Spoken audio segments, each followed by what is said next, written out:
तो लास्ट में पे हम लोगों ने HCV का एक क्वेश्चन असाइनमेंट में दिया था, कई स्टूडेंट का करेक्ट भी है, क्वेश्चन नंबर 35। तो इसको सॉल्व करने के लिए सबसे पहले हम क्या करेंगे, सारे ब्लॉक्स के फ्री बॉडी डायग्राम बनाएंगे। अच्छा, ये सिस्टम कहाँ चलेगा, इस बात का आइडिया आप मासेस के बेसिस पे बता सकते हैं। जैसे यहाँ पर कितना है 500 ग्राम, इधर कितना है 50 ग्राम, और down to the incline plane कितना लग रहा है 100 ग्राम। तो सोचो ये वाला जो वेट है, ये ऑब्वियसली इन दोनों की वजह से जो फोर्स डाउनवर्ड डायरेक्शन इस साइड लाना चाह रहा है उससे ज़्यादा है। तो जो सिस्टम मूव करेगा, this system will move like this, ये इधर जाएगा किसी एक्सेलरेशन से, और ये अपवर्ड डायरेक्शन में जाएगा, और वही एक्सेलरेशन से ये इस डायरेक्शन में जाएगा। सेम एक्सेलरेशन क्यों बोल रहा हूँ, सेम एक्सेलरेशन इसलिए क्योंकि ये तीनों जो ब्लॉक्स हैं वो एक स्ट्रिंग से बंधे हुए, और एक स्ट्रिंग से बंधे हुए अलग अलग एक्सेलरेशन होना पॉसिबल नहीं है। तो अब बस अब इनकी क्या करो, फ्री बॉडी डायग्राम बना लो आप। जैसे इसका अगर हम ग्राम को सिंपली केजी में कन्वर्ट कर देंगे तो ये कितना हो जाएगा, 500 ग्राम को 1000 से करोगे तो 0.5। तो डाउनवर्ड डायरेक्शन में कितना फोर्स लगेगा, ये लगेगा 0.5 इंटू 10 को मैं लिख देता हूँ जी। ये ग्राम वाला जी नहीं है, ये वेट वाला mg वाला जी है। उधर जो क्वेश्चन में दिए हुए ये क्या है 50 ग्राम, ठीक है। तो ग्राम को आप केजी में कन्वर्ट कर दो आप पहले, फिर उसमें आप जी से मल्टीप्लाई कर दो, ठीक है। और यहाँ पर टेंशन बता दो, ये वैल्यू बोल दो, आपने T1 बोल दिया तो इधर क्या लगेगा ऐसे T1, इधर भी ऐसे ऐसे क्या लगेगा T2, इधर T2 तो ये भी T2 है, इस तरह से फिर कट कर दो। अच्छा, ये 50G है तो इधर क्या लगेगा, डाउनवर्ड डायरेक्शन में लगेगा, 50 डिवाइड बाई 1000 करेंगे तो कितना हो जाएगा 0.05 इंटू जी। अब हर एक का फ्री बॉडी डायग्राम बनाओ।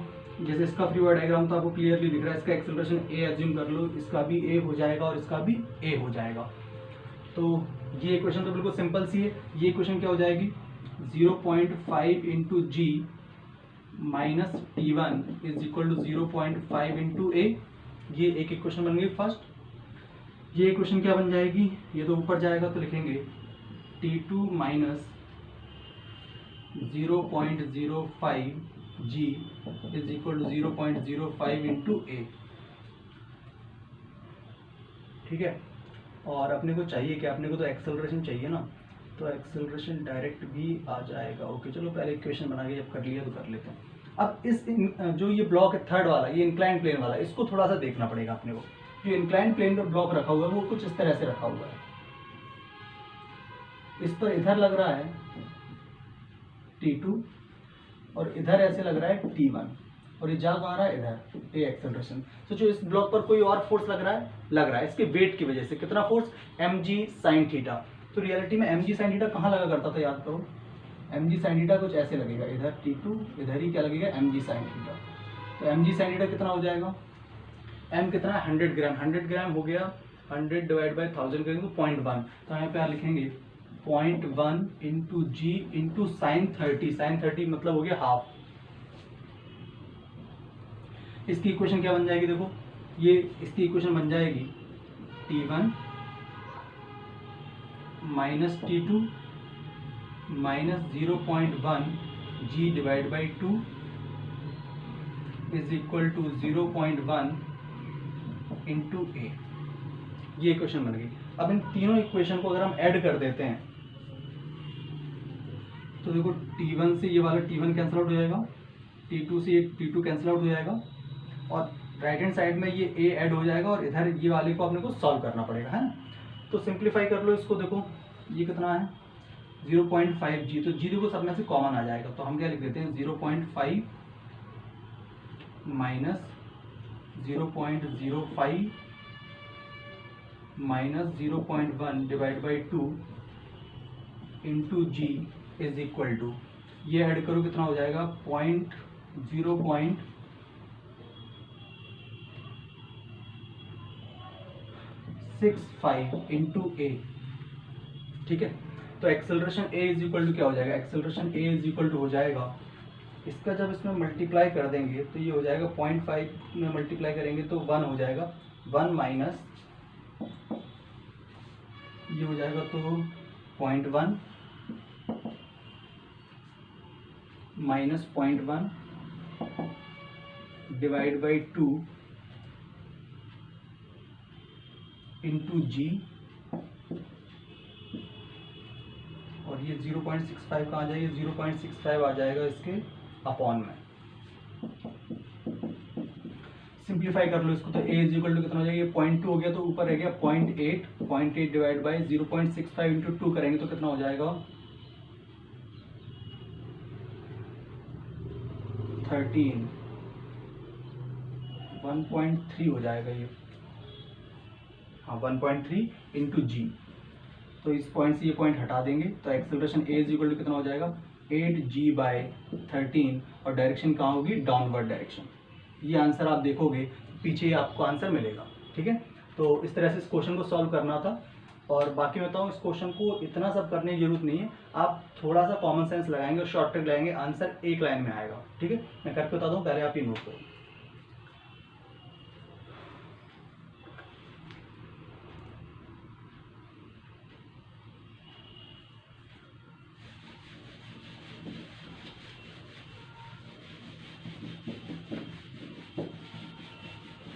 तो हमने एक शॉर्ट ट्रिक पढ़ी थी। शॉर्ट ट्रिक क्या थी, acceleration a is equal to net pulling force along the direction of acceleration upon net mass, है ना। ये पहले भी मैं करा चुका था। तो आप लॉजिकली सोचो, नेट पुलिंग फोर्स इस डाउनवर्ड डायरेक्शन में कितना फोर्स लग रहा है, 0.5 इंटू जी। इस ब्लॉक पर इसका वेट इधर क्या लग रहा है, अभी भी देखा था हमने, 0.1 इंटू जी डिवाइड बाई 2। ये फोर्स लग रहा है इधर और ये वेट कहाँ लग रहा है, इधर। तो इस सिस्टम को जो चलाने के लिए force responsible that is 0.5 into g, और इस पर जो फोर्स लग रहा है इधर, उस पर लग रहा है इधर। तो ये सपोर्ट कर रहा है या अपोज कर रहा है, रियलिटी में ये अपोज कर रहा है। तो net pulling force along the direction of acceleration direct क्या लिखा जा सकता है, डायरेक्ट लिखा जा सकता है 0.5 g minus 0.1 g divide by 2 minus 0.05 g upon, पहले ये देखो ये क्या लिखा मैंने, ये इस साइड लाना चाह रहा है, इस पर जो फोर्स लग रहा है इधर वो इस सिस्टम को खींच के इधर, और इस पर जो फोर्स लग रहा है वो इधर लाना चाह रहा है, बट सिस्टम चल कहाँ रहा है, इधर। तो net pulling force along the direction of acceleration क्या होगा, this minus this and this, ठीक, अपॉन नेट मास। नेट मास कितना हो जाएगा 0.5,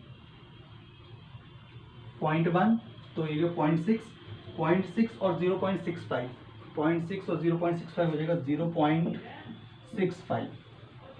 ठीक है, अब इसे सिंप्लीफाई कर लो आप, आ जाएगा वही आंसर। इसका अगर मल्टीप्लाई किया तो ये 0.1 हो गया,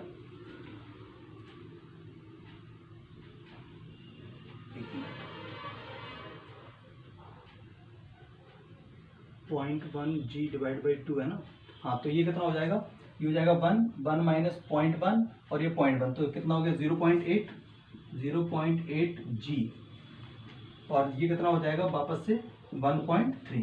तो डायरेक्ट एक्सेलरेशन हो जाएगा 8g/13, और डायरेक्शन तो अपने को दिख ही रहा है डाउनवर्ड। तो ये एक शॉर्ट ट्रिक से इसका आंसर है। ठीक है, तो आप स्क्रीनशॉट इसे नोट करो, फिर आगे बढ़ते हैं। किसके बारे में कि किसी लिक्विड में जब हम किसी ऑब्जेक्ट को या पार्टिकल को डिप कराते हैं तो लिक्विड उस पार्टिकल पर अपवर्ड डायरेक्शन में एक फोर्स लगाता है। उस फोर्स को हम सब लोग समझते हैं क्या होता है, बुओयंट फोर्स होता है। बस उसी बेस्ड थोड़ा सा कॉन्सेप्ट है। The force of buoyancy exerted by the atmosphere on the balloon is capital B in upward direction and remains constant. The force of air resistance on the balloon act opposite to direction of velocity and proportional to it. The balloon carries a mass capital M and it is found to fall down near the earth's surface with a constant velocity v. How much mass should be removed from the balloon so that it may rise with a constant velocity v? तो अब इस question को कैसे solve करेंगे देखते हैं। कि इस तरह से अपने को एक बलून दिया हुआ है ना, इस तरह से बना देता हूँ मैं।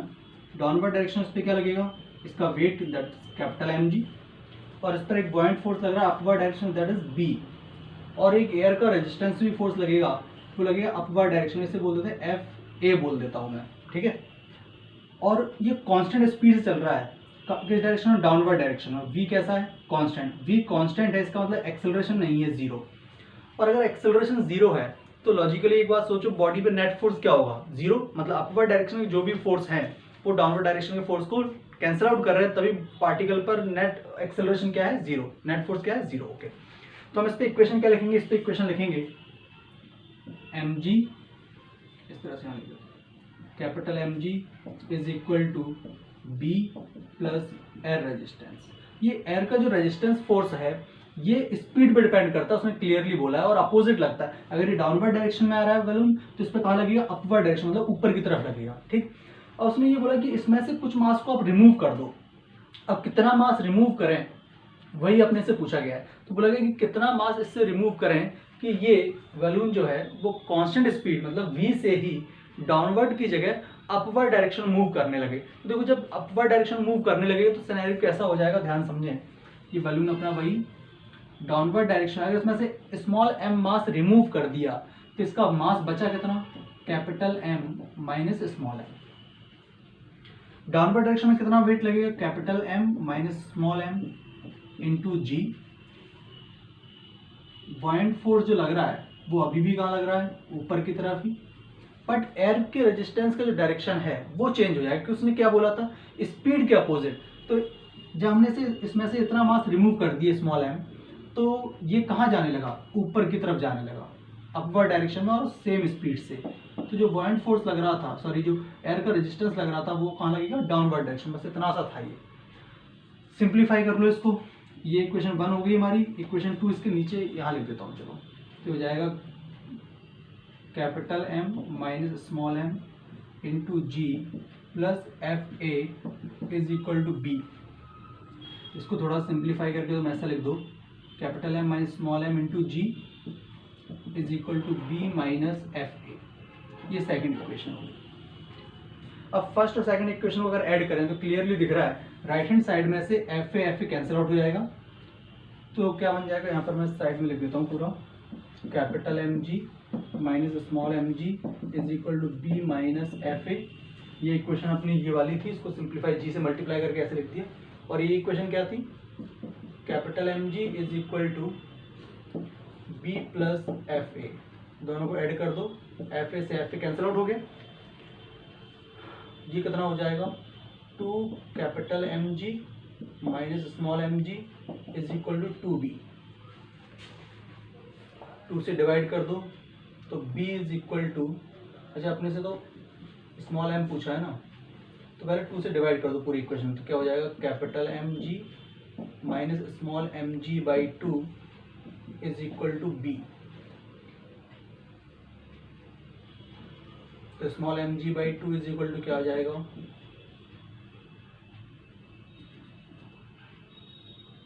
Capital M g minus b. Small m is equal to अपने को फाइंड करना है, तो स्मॉल एम यहाँ पर मैं आंसर लिख देता हूँ फाइनली यहाँ पर।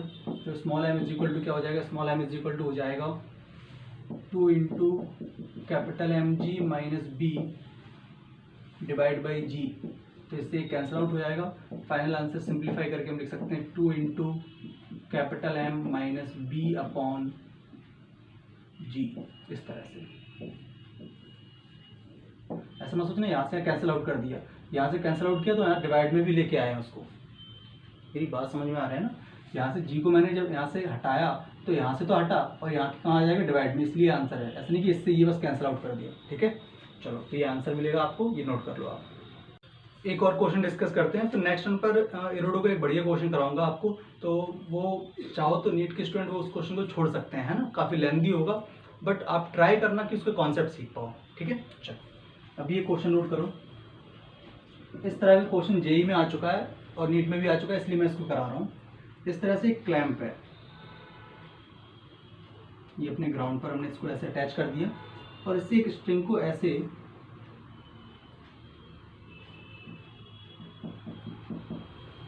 इस तरह से बांध रखा है।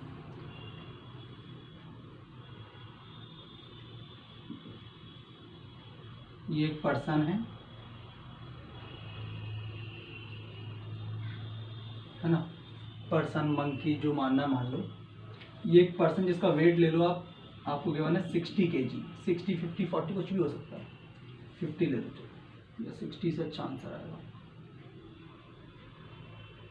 50 kg ले लेते हैं, चलो 50 kg वेट का एक पर्सन। अब देखो ये पर्सन अगर तेजी से मूव करना चाहता है तो इस स्ट्रिंग को कहाँ पुल करेगा, डाउनवर्ड डायरेक्शन। जब भी आप किसी स्ट्रिंग के हेल्प से ऊपर जाते हो तो आप स्ट्रिंग को किस तरह से फोर्स लगाते हो, ऐसे ऐसे फोर्स लगाते हो, उसकी वजह से आप ऊपर जा पाते हो। तो स्ट्रिंग को आप कहाँ खींच रहे हो, डाउनवर्ड डायरेक्शन में खींच रहे हो। आप जितना फास्ट चलना चाहोगे उतना ही ज़्यादा फोर्स लगाओगे, तो एक लिमिट होगी ना। आप बहुत ज़्यादा फोर्स लगा दोगे तो ये क्लैंप जो ग्राउंड पे आपने बांध रखा है ये निकल जाएगा। तो आपको बोला गया है कि ये जो क्लैंप है ना, इसकी maximum force in upward direction is equal to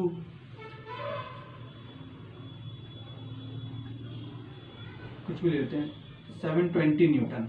मतलब इस क्लैंप पर अगर upward direction of force 720 Newton से एक्सीड कर गया तो ये क्लैंप बाहर निकल के आ जाता है। ठीक है, आप चाहो तो ऐसे लिख सकते हो,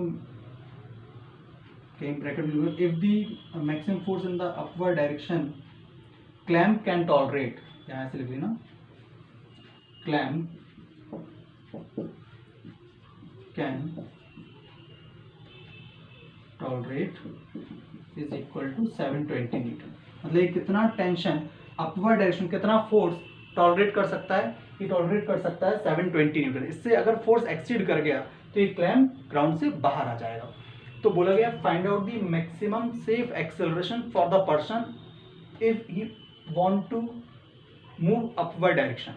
ठीक है, क्या क्वेश्चन है, आपको क्वेश्चन क्या गिवन था, बेसिकली क्लैंप के बारे में इंफॉर्मेशन गिवन थी और ये बोला गया ये पर्सन जो है वो अपवर्ड डायरेक्शन मूव करना चाहता है, तो इसके लिए मैक्सिमम सेफ एक्सेलरेशन क्या होगा। ठीक है, चलो इसकी स्टोरी क्वेश्चन नोट करो, फिर मैं आपको बताता हूँ इसे कैसे, बहुत ही सिंपल है, कैसे सॉल्व करना बताता हूँ। और साथ में एक और चीज़ गिवन है कि ये जो हॉरिजॉन्टल से एंगल बना रही है क्लैंप, ये एंगल आपको गिवन है 30 डिग्री बना रही है। ठीक है, अब देखो क्या करना चाहिए। अगर इस स्ट्रिंग की बात करें तो यहाँ ऐसे टेंशन क्रिएट होगी और यहाँ इस तरह से टेंशन क्रिएट होगी, इसको ऐसे कट कर दो। अगर ये टी है तो ये भी टी है, ये भी टी है, ये भी टी है। पर्सन मान लो किसी ए एक्सेलरेशन से ऊपर गया तो पर्सन के लिए क्वेश्चन क्या लिखोगे आप लिखोगे t minus 500 is equal to 50 into a. इसमें तो कोई दिक्कत नहीं। अब ये t की अगर बात करें, इस t का एक कॉम्पोनेंट तो आएगा इधर, दैट इज t cos 30, और ऊपर की तरफ क्या आएगा t sin 30।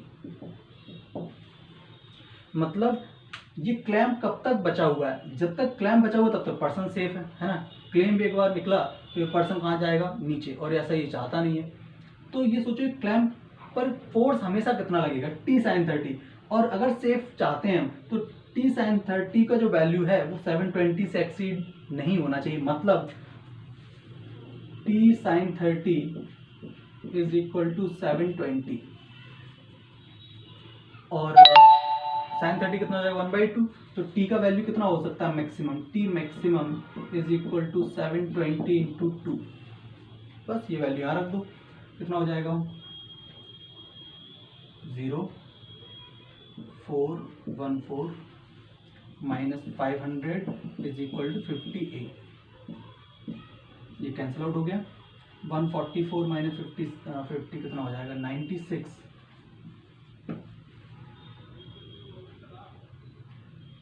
नहीं, तो acceleration a is equal to हो जाएगा 144 माइनस 50 कर लेना यार, 150/5 मीटर पर सेकंड स्क्वायर। इससे जो भी आए वो आंसर है इसका। ठीक, कैलकुलेशन में क्या है 94 आएगा ना, डिवाइड बाई 5 कर देंगे। ठीक, बेसिकली कॉन्सेप्ट ये, इस तरह के क्वेश्चन जब भी आए तो बस यही करना है आपको लगेगा कि क्लैंप जो है ना अपवर्ड डायरेक्शन में टॉलरेट कर सकता है कितना 720 न्यूटन। तो आपको समझ में आएगा कि इसमें जो टेंशन क्रिएट होगा उसका कौन सा कंपोनेंट लगेगा ऊपर, t sin 30। तो ये वैल्यू जो है ना वो किससे ज़्यादा नहीं होना चाहिए, ये वैल्यू आपका 720 से ज़्यादा नहीं होना चाहिए। तो यहाँ समझ में आएगा कि मैक्सिमम टेंशन कितना टॉलरेट कर सकती है स्ट्रिंग, 720 इंटू 2। फिर पर्सन पे इक्वेशन लगा दी, अपना एक्सेलरेशन निकला है। ठीक है, चलो इसको नोट कर लो, फिर आगे बढ़ते हैं।